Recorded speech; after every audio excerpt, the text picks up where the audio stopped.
Olá, meu caro, tudo bem? Eu sou Hugo Moreira e esse é o canal Aprendendo Contabilidade. E nesse vídeo eu vou mostrar para vocês as diferentes formas de se constituir uma empresa. Quando você vai abrir uma empresa, você pode fazê-lo de diferentes maneiras. E essas maneiras são chamadas de natureza jurídica. E nesse vídeo eu vou mostrar para vocês as diferentes naturezas jurídicas existentes para se abrir uma empresa.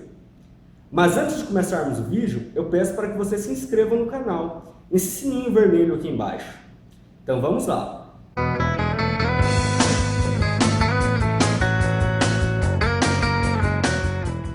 primeira natureza jurídica que eu quero apresentar para vocês é o empresário individual. Nesse tipo de natureza jurídica, não há presença de sócios e o proprietário ele assume integralmente a responsabilidade pelos resultados e riscos de forma ilimitada. Aqui nós temos uma vantagem e uma desvantagem. A vantagem é que o empresário ele não precisa de um outro sócio, ele não fica dependente de uma outra pessoa.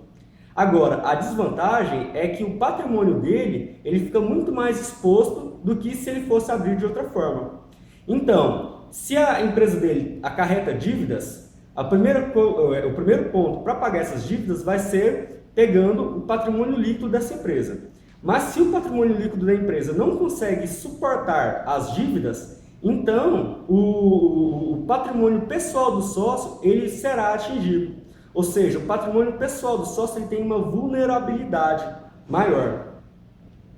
O segundo tipo que eu quero apresentar para vocês é a sociedade empresária limitada, que é o tipo mais comum de natureza jurídica nas empresas. Aqui, a empresa é constituída por 2 ou mais sócios, e a atividade empresarial é representada por seus administradores, de modo que quem responde pelas dívidas contraídas pela empresa é o patrimônio líquido da sociedade. E a responsabilidade dos sócios ela é limitada. Limitada ao quê? Ao patrimônio líquido da empresa. Aqui também temos uma vantagem e uma desvantagem. Qual é a vantagem? A vantagem é que, como o próprio nome já diz, a responsabilidade fica limitada ao patrimônio líquido da empresa, ou seja, o patrimônio pessoal ele fica mais resguardado. A desvantagem é que a pessoa precisa de pelo menos mais uma pessoa para abrir esse tipo de empresa, né? Ela fica dependente de uma segunda pessoa. Um outro tipo de sociedade que podemos destacar é a sociedade simples.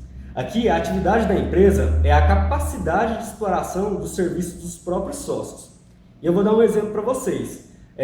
Quando 2 ou mais dentistas se unem para explorar a atividade odontológica.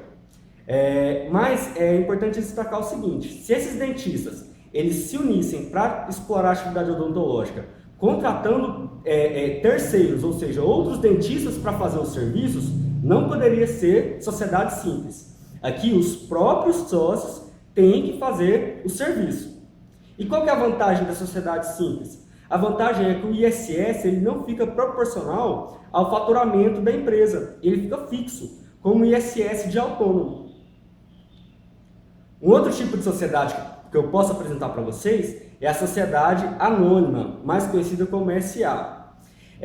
Aqui, a constituição da empresa ela tem o capital não atribuído a um nome específico, mas sim a ações que podem ser transacionadas livremente.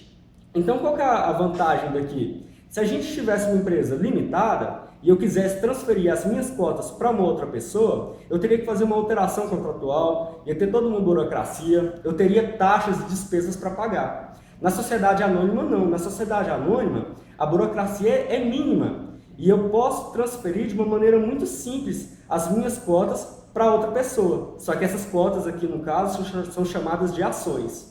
Agora, um ponto que muita gente tem dúvida é que eles acham que por a empresa ser uma SA, ela é de capital aberto.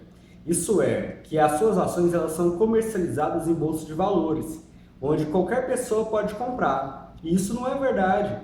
Existem SAs que são de capital aberto e existem SAs que são de capital fechado. Uma nova natureza jurídica que surgiu recentemente, mais ou menos uns 5 anos para cá, foi a EIRELI, Empresa Individual de Responsabilidade Limitada. Na EIRELI, é uma empresa formada por uma pessoa só, mas a responsabilidade é limitada. Mas para ser uma EIRELI tem um pré-requisito. Qual é esse pré-requisito? É que a pessoa tem que ter um capital mínimo de 100 vezes o valor do salário mínimo atual, registrado na conta corrente da empresa.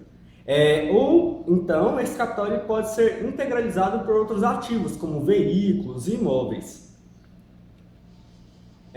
Uma outra forma de natureza jurídica que existe é o MEI, microempreendedor individual. Se bem que essa é uma natureza jurídica de caráter transitório, né? Porque o governo acredita que o MEI ele é utilizado para a pessoa começar a empresa, mas logo depois ela vai sair do MEI e vai aderir em um outro tipo de regime, em um outro tipo de natureza jurídica.